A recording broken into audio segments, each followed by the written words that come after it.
कहाँ रह गई ये चंदा? अब तक तो इसे आ जाना चाहिए था। पुनीत ने अपनी घड़ी में टाइम देखा तो 9 बज चुके थे और उसने जैसे ही पीछे पलटकर देखा, चंदा खड़ी मुस्कुरा रही थी। बदमाश, डरा दिया ना हमका। देखो हम तुम्हारे लिए क्या लाए हैं। ऐसा कहकर उसने अपनी जेब से एक डिबिया निकाली।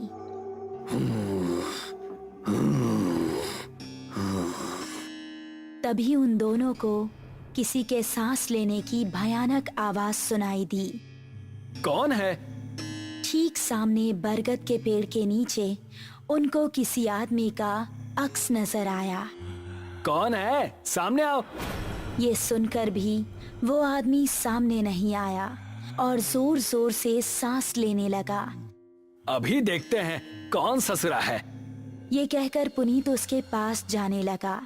जैसे ही पुनीत उसके पास पहुंचा, उसने भी 2 कदम आगे बढ़ाकर पुनीत का गला पकड़ लिया। उसको देखकर पुनीत और चंदा दोनों का दिल दहल गया। उस आदमी की गर्दन कटी हुई थी और थोड़ी सी खाल में अटकी लटक रही थी। चंदा चिल्लाई और गांव की तरफ ऐसी भागी कि उसने पलटकर नहीं देखा। गांव पहुंची तो उस टाइम पुनीत के पिता घर के बाहर थे। अरे चंदा बिटिया, इतनी डरी हुई काहे लग रही हो?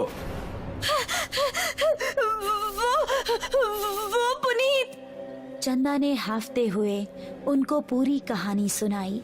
पुनीत के पिता ने अपने साथ कुछ आदमियों को लिया और चंदा उन सभी को लेकर उसी जगह पर पहुंच गई।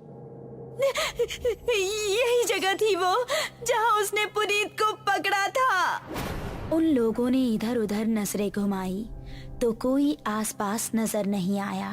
तभी चंदा की गर्दन पर ऊपर से कुछ टपका। उसने हाथ लगाकर देखा तो वो खून था। पेड़ की डाली के ऊपर पुनीत की बिना गर्दन की लाश टंगी हुई थी और उससे खून टपक टपक कर नीचे गिर रहा था। शहर से दूर एक छोटा सा गांव सरूपुर। रात के समय सभी अपने अपने घरों में आराम कर रहे थे।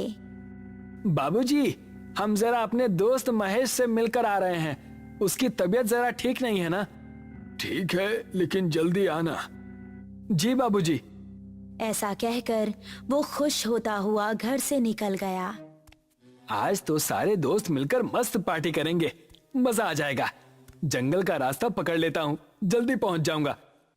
अभी वो जंगल में आगे बढ़ ही रहा था कि पीछे से उसको आवाज आई। अकेले ही पार्टी करने जा रहे हो? हमका साथ लेकर नहीं चलना है क्या? अरे अर्पणा और दिव्या, तुम दोनों क्यों हर बार हमारे पीछे पड़ जाती हो? हमका साथ लेकर चलते हो कि बोले अभी तुम्हारे बाबूजी से? अरे नहीं नहीं मेरी माँ, चलो मेरे साथ। थोड़ी देर चलने के बाद वो तीनों एक जगह पहुँचे जहाँ रामू और महेश बैठे हुए थे। अबे ये क्या, तू फिर से लड़कियों को साथ ले आया? क्या करता है यार, हर बार की तरह इस बार भी धमकाने लगी थी दोनों। अब क्या करें, हम दोनों को भी अब पार्टी की आदत पड़ गई है। चलो थोड़ी सी शराब पी ली जाए। उसने पास ही रखी बोतल खोली और गिलासों में शराब पलटने लगा।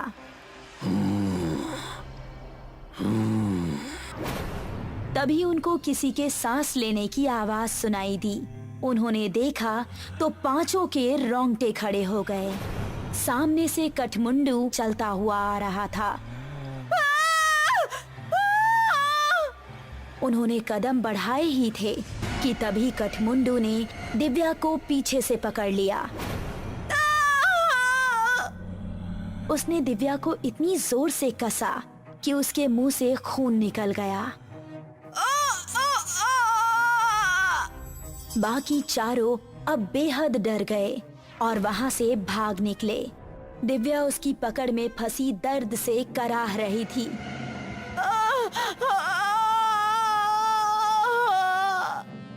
उसने दिव्या को जमीन पर धक्का दिया और उसके ऊपर आ गया।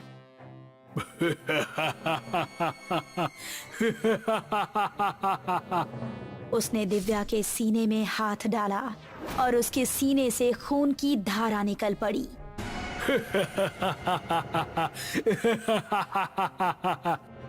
बाकी चारों इतना डर चुके थे कि उनको खबर भी नहीं थी कि वो किस दिशा में भाग रहे हैं। वो काफी देर तक भागते रहे। अब अपर्णा की हालत खराब हो चुकी थी। वो आ जाएगा, रुकने का समय नहीं है। ऐसे कब तक भागते रहेंगे? हम जा कहाँ रहे हैं, कोई बताएगा? हम रास्ता भूल चुके हैं, हमें नहीं पता कि गांव किस तरफ है। क्या कह रहे हो तुम? फिर तो हम सबका बचना नामुमकिन है। तभी पेड़ के ऊपर से एक हाथ आया और उसने महेश का गला पकड़ लिया। ये हाथ कठमुंडू का ही था। राकेश ने महेश का पैर पकड़कर उसे बचाना चाहा, लेकिन कठमुंडू ने उसको पूरी तरह से ऊपर खींच लिया और वो तीनों चिल्लाते हुए वहाँ से भाग निकले। वो देखो, सामने वो घर, उसके अंदर चलते हैं। वो तीनों एक घर के अंदर घुस गए और राकेश ने जल्दी से दरवाजा बंद कर दिया। तभी कोई जोर जोर से दरवाजा पीटने लगा। तीनों का शरीर इस समय बुरी तरह से कांप रहा था। दरवाजे की धम धम उनके दिल को दहला रही थी। तभी खिड़की से कठमुंडू का एक हाथ अंदर आया और उसने अपर्णा का हाथ पकड़ लिया। बचाओ! अगर ये यहाँ है तो दरवाजे पर कौन है?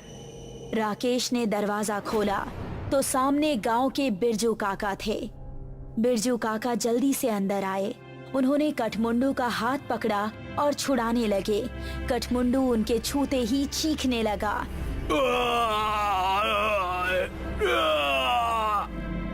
वो चीखता चिल्लाता हुआ वहाँ से भाग गया। तुम ठीक तो हो अर्पणा? मैं ठीक हूँ, शुक्रिया बिरजू काका।